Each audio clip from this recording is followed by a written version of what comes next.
another Sunday night preview. A lot of Sunday night previews towards the end of this season as we go Saturday, Tuesday, all the way until the end of the season. George, I'm relieved we've got you on the preview. Do you want to just put a bit of insight into what's just happened? Yeah, so I'll give you a bit of a post-match. Went to Drayton Manor for the day. I mentioned it in the watch-along. Gone on the log flume last off. We thought, if we're going to get wet, we'll do it last off so we're not wet all day. We've gone on the log flume, and mid-ride, it broke down. Engineers came out and fixed it fairly speedily. It took them about 15, 20 minutes. I got home at about 6:45, just in the nick of time. So yeah, that's my day. But all in all, a good day. Good day. I'd have been in bits. Yeah, I'd have been in bits on this while you're top of log flume, so it can work. I know. Good. Still feeling good about yesterday? Yeah, really good. Yeah. I think everyone just played really well. It's good seeing it, and coming into the Magpie derby we've got on Tuesday. I'm looking forward to it. I won't mention the Magpie derby after last season's comments on the video. Anyway, we've got a debut to the channel today. We've got Tom joining us, big Notts fan, and we're going to preview, what on paper at the start of the season looked a pretty straightforward fixture. Thanks for joining us, Tom. How you doing? Not too bad, mate. Not too bad. Really happy at the minute. Yeah, it's going well, isn't it? What were your thoughts then? Yesterday's game. I'll just echo what Georgia said. I thought we played really well. Everyone played really well. I thought start of the show again, Wally, it was absolutely unreal. I think if Bershall was getting the best out of it. I don't know what was happening under Ardley, but Bershall was doing really well with Ruben. I thought Ellis is decent again, gets another goal. I think he's solid. So I hope we sign him at the end of the year. Chickson, I don't know what. Same thing again. I don't know what's happened to him, but he looks like a decent player now. So yeah, chuffed to bits. I think we did really well. I mean, obviously it was only Barnet. They're not doing great, but it was a solid result. Scored 4 goals. On to the next one. I think I said this to you yesterday, George, that I don't think the way they played, they weren't very good. But there's got to be worse teams in the division than that. I mean, there's for example, Wealdstone letting 92 goals this season, and we struggled to beat them. Yeah, and we either had, I said it yesterday, we either had the results or we had the performance. Now we've got both. Finally, we've got both. I think the thing that's most impressive, I think, is the intensity now. The intensity is switched up a whole nother level, and the confidence in that final third all of a sudden seems to be highest it's ever been. Because this season we've struggled in the final third to just have that final product, but as of the last few weeks, we've been really good, I think, and it's obviously a bit of a turning point, albeit it's late in the season, but it's a good time in the season, when we're in the places that we're in, the playoff places, to be hitting a good run of form. I know this is it's ridiculous comparison to me, but for example, if you're playing 5-a-side and you can't be bothered to play, you just don't do the run, do you? You just don't give it 100%. Now, something's obviously the players, they're not more fit than they were 3 or 4 weeks ago, but the way they came out first half, the way they came out second half, pressing, there's something changed. And I think just before we came into this, Tom, you were saying something's clicked, hasn't it? Yeah, definitely. I think something over the past couple of games, and we were talking about the togetherness, it feels like the players are a lot more together. I don't know if it's what happened with Maurice Ross, but they seem to, I mean, like you say, they're playing like they want to play. I mean, Sutton was a prime example of that. They came out and, I mean, yes, we scraped a last-minute goal, but we look decent. We look good. And I think there's a confidence in them. I think Burshall's had a lot more time on the training field, and you start to see a few of the goals came down from Miller, didn't they? That looked straight from the training ground. So it looks like they know what they're doing. They know what to do in the final third. So, yeah, I think there is a togetherness, and I think there's a fluidity that's starting to come into the team. I know there was a lot of frustration with a lot of the backward passing from Doyle and Reeves, but it seems like we're passing with intent now, which is really positive coming to the end of the season, I think. Yeah, I think when you say about the training ground as well, you would have expected Maidenhead to come out and press second half. As soon as they came out and pressed, literally straight away, Chickson one ball over the top to Miller. And we've broken their press instantly. Before, we would have panicked and gone back to Slocum and then tried to pass it out. One ball over the top, straight in. Rodriguez, fantastic finish. Feels like, yeah, something's clicked and they just want to keep going. We'll bring in a comment from Max said, expect the same intensity and ruthlessness we showed. Yeah, 7 in That's 7-2, isn't it? 7-2 games from a side that I'm sure on one of the previews we said we'd scored 2 and 5 a few weeks ago. Yeah. George, why all of a sudden are we free scoring? I just think it's almost as if the attacking players have just had a boost of confidence. Just everywhere. It's like, I suppose when you look at it, it's everywhere. You know, like Chickson coming in and doing a job. Like his link-up play with Miller down that left-hand side has been so important the last 2 games. But more so, I think, just the confidence in the final third. And I don't know how we've gained that under a new manager, what he's done, what he said. But I'd be interested to know because it's obviously been boosted hugely. We've been ruthless. And the intensity, it's like in the first half against Barnet, like we were taking throw-ins in corners quicker than we ever have done for the last 2 years.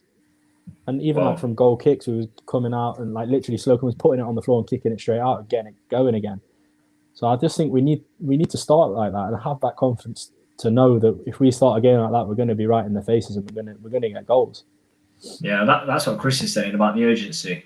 Yeah, we're so quick. Some corners we haven't even got everyone in the box, but you know we've got Dangerman in there. You can have Ellis in the box on his own; he's probably going to score 50% of the time. Like, but it's one of the things that I remember when we was going to games like last season. It's one of the things me and you always used to sit there and say, like, why are we not urgent at all from set pieces, like especially goal kicks. And if Slocum collects the ball and we need a goal or something like that, it's like everyone's sort of walking or jogging to the position they need to be in, and that has changed completely now. You heard a groan of the fans last season as well. Exactly. That was something that wound people up. You know, 0-0, 65th minute, and wouldn't be urgent.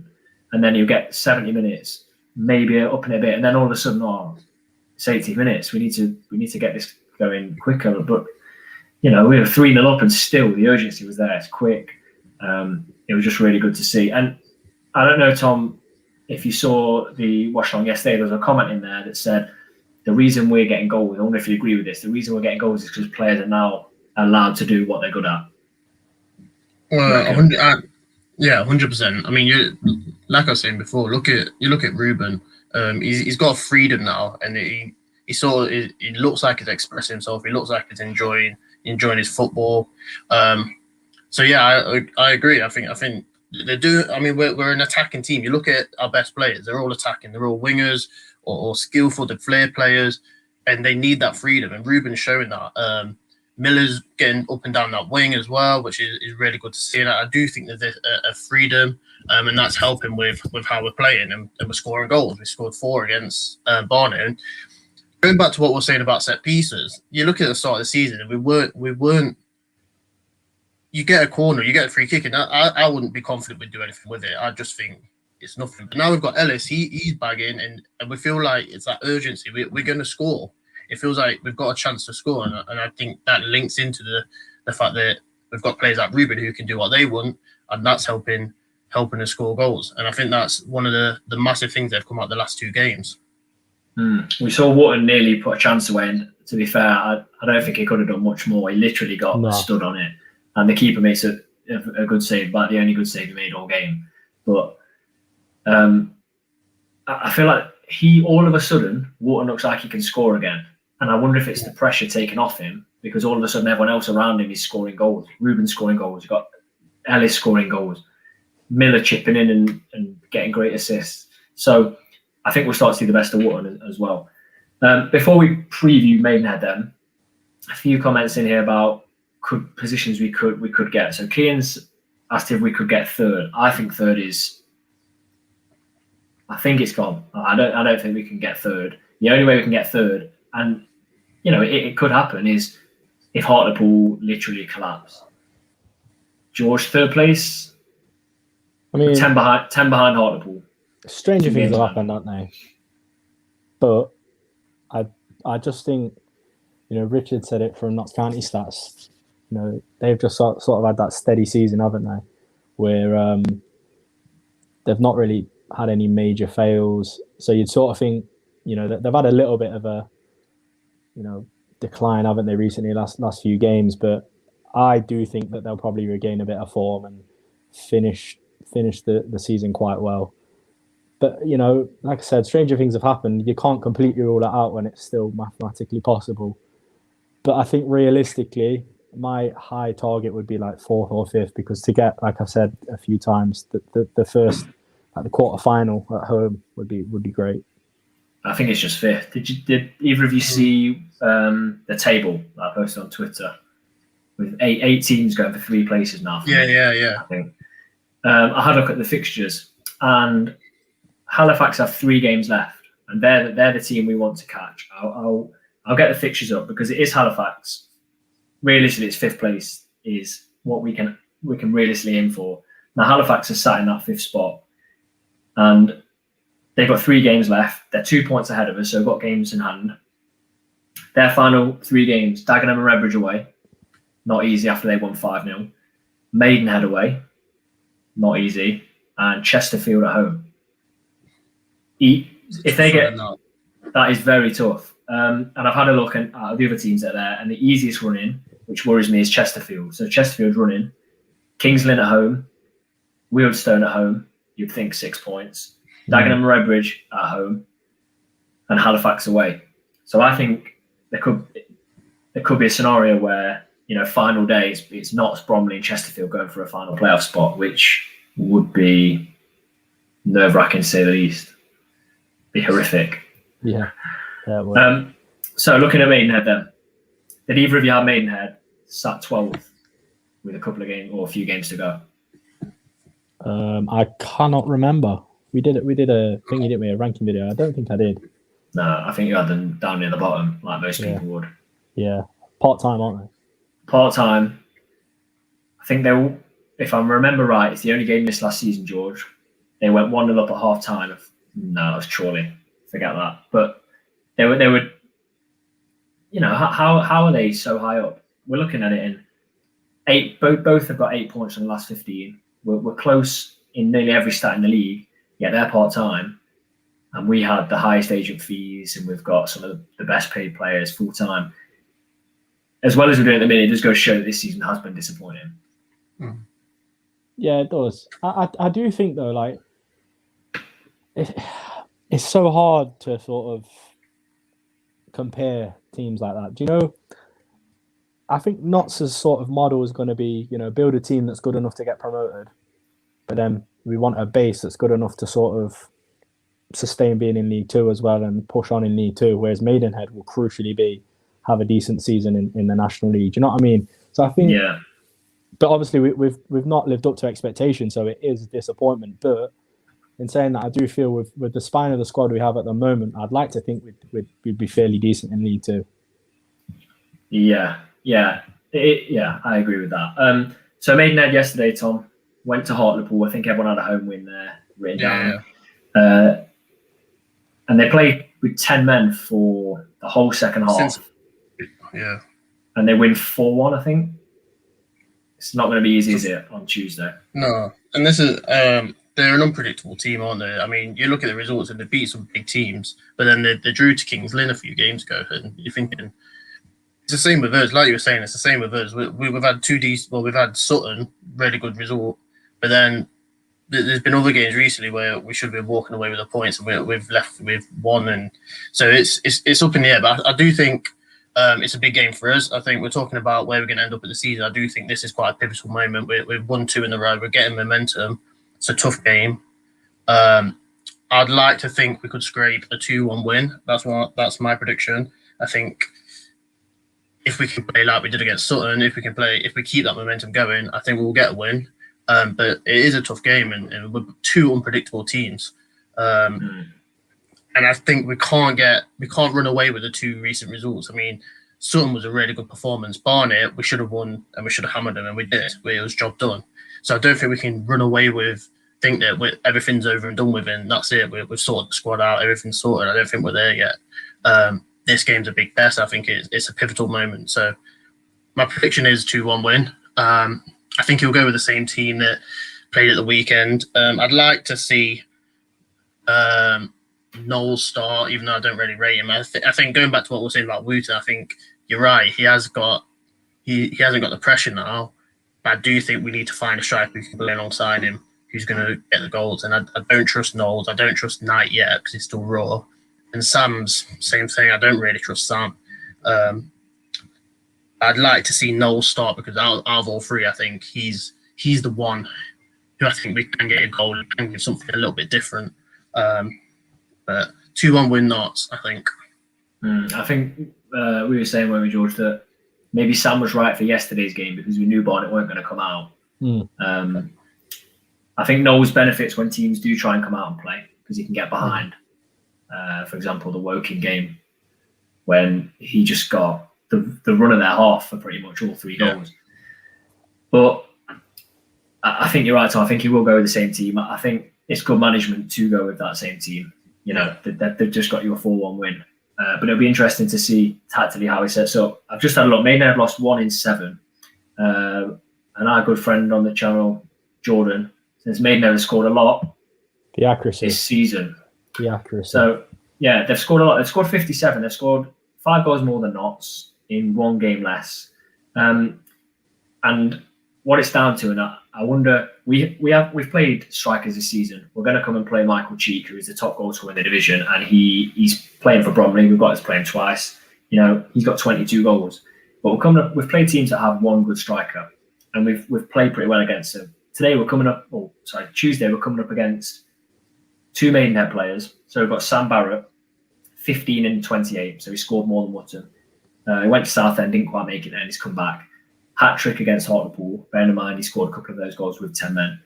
And then they've got Danilo Orsi Demosi, probably butchered his name, but 17 in 33.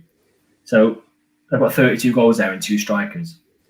That tells me they're playing with the front 2, and we've got a back 3.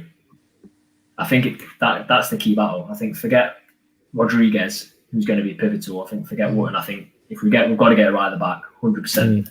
Are you confident, George, we can take 2 players that have both scored more than our top scorer? Not massively confident. I think everyone will agree with me on that.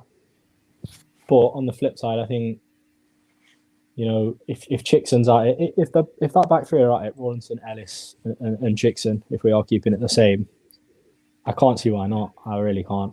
And I think, you know, if they're on the attack, I think we can turn over play so quickly. You know, we could shock them. So who knows? It's one of those games where it's going to be really tough to call. Quite a lot of the games this season. Yeah, comments just come in. Would like to see Enzio up top. What do you reckon to that? What do you think to that? I don't know. What do you think, Tom? I was thinking about it. When I was thinking about the team, I was thinking, would I? And then it's difficult at the minute because I want Enzio to play. I like Enzio. I know he gets a stick, but I like Enzio. But I just can't see how he can fit in our current style and how we're playing at the minute. I just don't see where he fits. And up top, he played up top a couple of seasons back, didn't he? And he wasn't great when he was doing it. He's not a striker, and I think he's wasted. No, he's wasted there.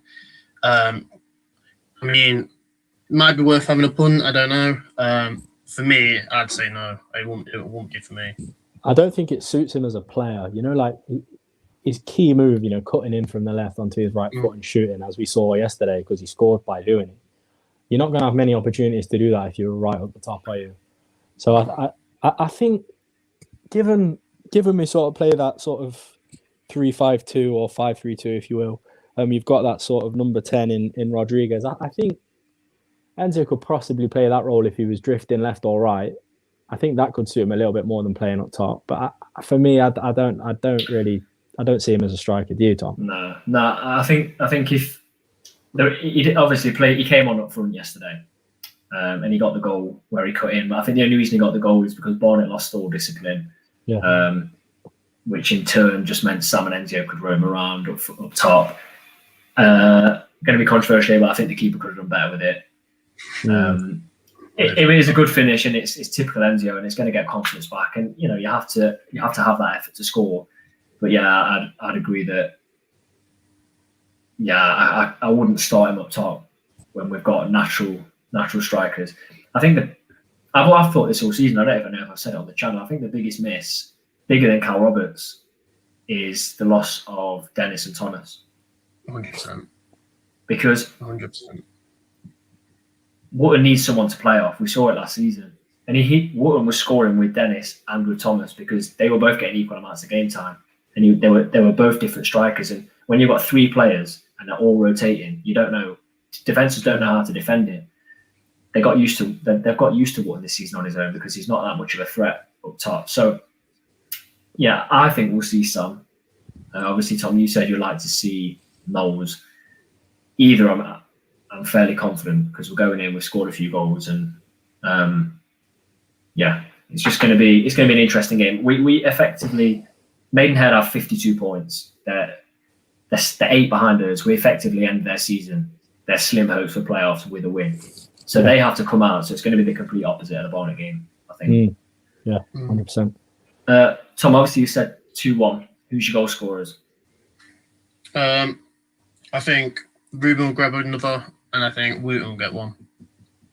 I think he's due another goal. Yeah, sound about right? Yeah, I think so. I think I think Ruben, he's gonna be so high in confidence at the minute, and he's just got that sort of raw talent, hasn't he? Yeah, he has. I think he's going to start scoring goals. Continue to score goals because, Notts tweeted it yesterday, didn't they? They said, what did they say? 2 and 2. It's 4 and 4. Yeah, they got the tweet wrong, and I think Tom's just lost connection. We'll bring him back if he regains it. But yeah, it's looking good at the minute. So thoughts on chasing Ellis permanently? 100%. Yeah, 100%. Yeah, 100%, 110%. I mean, he's got to. From his on-pitch sort of displays of squaring up to at least one player a game and sort of just battling for the badge, I sort of feel like, and also things what he said in post-match and pressers about how much he's liking it at Notts and all that sort of stuff. I think he'd be happy to stay from what I've seen. Obviously, I don't know the ins and outs of it, but, I think one good thing about Ellis that, I've mentioned it briefly before, his missus is a what's it called, a physio. Yeah. I know he's not an aging footballer, but he's sort of in the later stages of his career, isn't he? Yeah. So to be able to have a physio as a partner is obviously going to be able to help you in certain times and maybe push on slight knocks and injuries quicker than your average player who's just got the physio that will be at the club. I think that is a real important thing for him because you just feel like he's going to be available more, and that's what you want from him, really. Tom, we've got you back. We've had to bring you back in because we've got a question. It seems quite an important question. I think we lost him, haven't we? Oh, no, so have you got any more swaps for your sticker book? Yeah, I've got loads. If there's any Notts fans who have any swaps, I'm more than happy to swap. I don't know why Luke's asking because he's never free to swap anyway. But anyone else who's won't flake, I'll swap. I'm gonna get on this as well. I've got a love a Euro sticker book, but fantastic comment, Luke. Thanks for that. I know you're not a fan of collecting the sticker books, are you, George? I used to be when I was about 8 or 9. But no, would you collect a Notts County sticker book? Oh, probably, yeah. Just for the memorabilia of it. 5-star shiny Mark Ellis. 5-star shiny Mark Ellis. Mark Ellis. Target man. Honestly, you know what? With him, I genuinely feel like if there's a corner into the box, you're nearing probably a 25% chance he's going to score at the minute. Yeah, you have that confidence, don't you? It's almost sort of going back to a comment you said earlier about we missed Dennis and Thomas. Having those, like having Dennis come off the bench, you sort of have that confidence that they're going to score, especially Dennis. And Thomas, is normally starting. You sort of have that confidence that he's either going to get an assist or get a goal. Whereas Ellis, you sort of feel like every set piece that we get, he's going to be on the end of it. And sometimes when he's doing his long throws, you're almost thinking, I wish there was a Mark Ellis to get on the end of his long throws. Yeah. Barnet had that as well, didn't they? Yesterday, Barnet had that long throw, and it caused us havoc. I know Ardley said when they did I think it was Ardley said when they looked at stats of long throws, there wasn't much difference between long throws and corners. I disagree. I think long throws are dangerous. I think the angle they come in at, and I think the panic they cause. Yeah.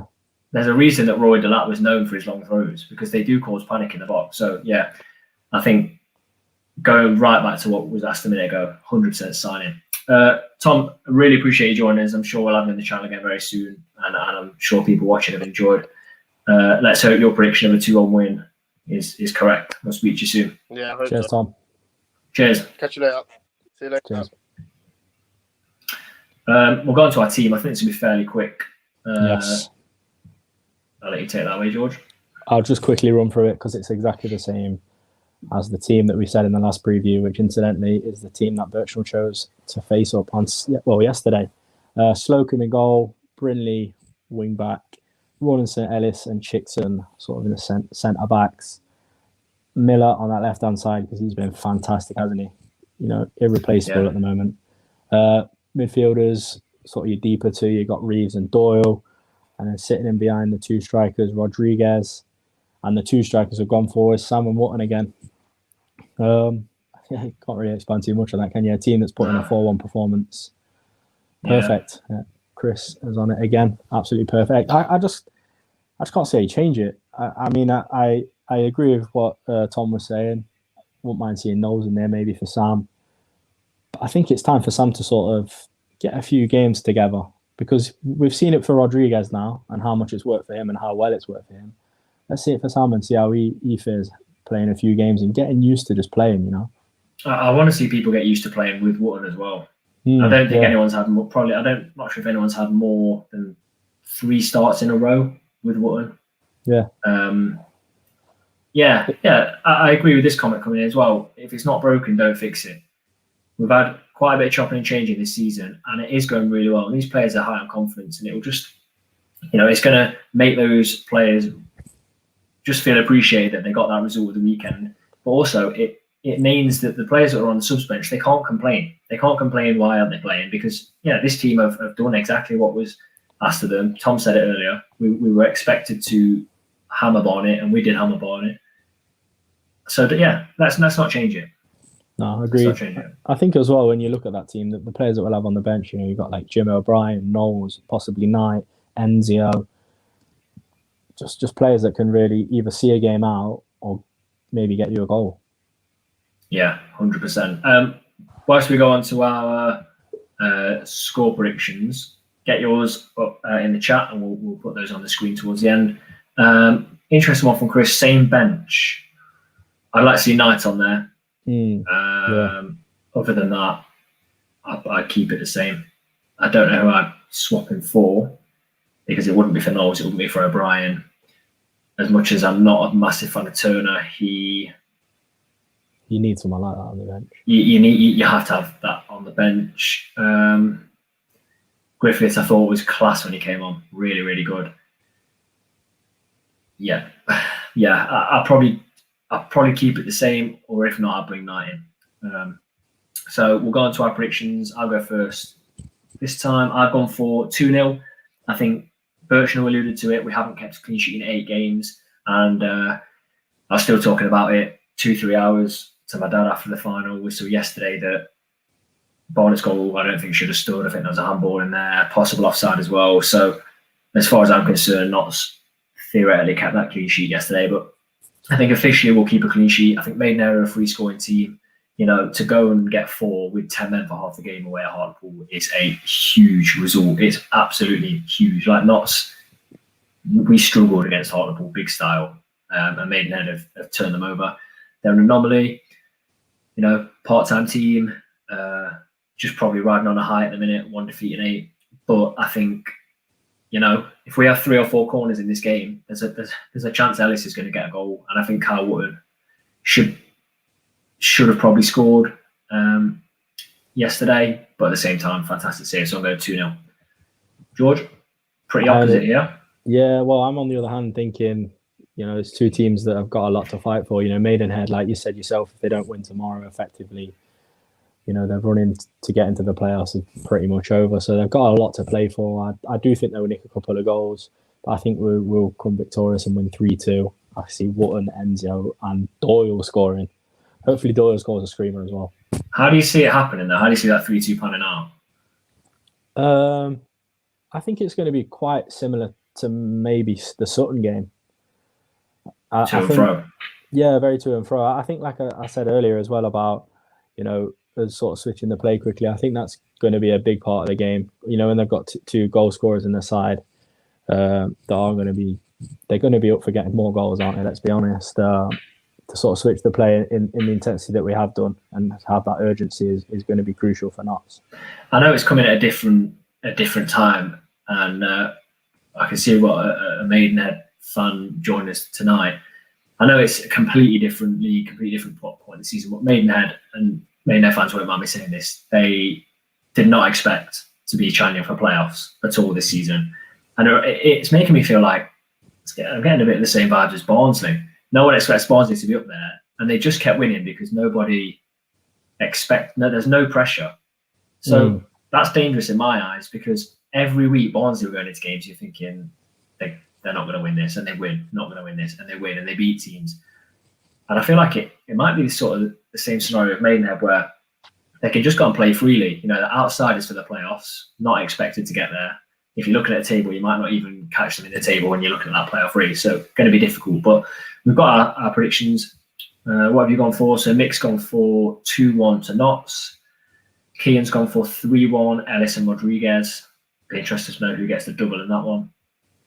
Chris, 3-2 Notts win. Ooh, 2-1 Maidenhead. That's from a Maidenhead fan. I sincerely hope you are wrong. We've got a 2-2. Both teams have goals in, and it's a must win. A draw, still for me, ends Maidenhead's slim chances of the playoffs. Would a draw be a bad result for Notts if we were to then go and beat Bromley? Yeah, I think a draw is a bad result. You still think we've got? Yeah, 100%. Just keep winning. We've got to go into every game wanting 3 points, and so almost expecting 3 points, I think. Yeah, fair enough. It's a crucial time, and I just look at Chesterfield's fixtures. It's as easy running as you're going to get. It is. Wealdstone, 92 conceded. Kings Lynn. It's a tricky one. It is a tricky one. As always, keep an eye out for our instant reaction and our player ratings that will follow Tuesday night's trip to Maidenhead. It's going to be a big one. Thank you, everyone, for joining. Don't forget to like, comment, and subscribe. And hopefully, on our next preview, we'll be talking about 3 successive victories for Notts.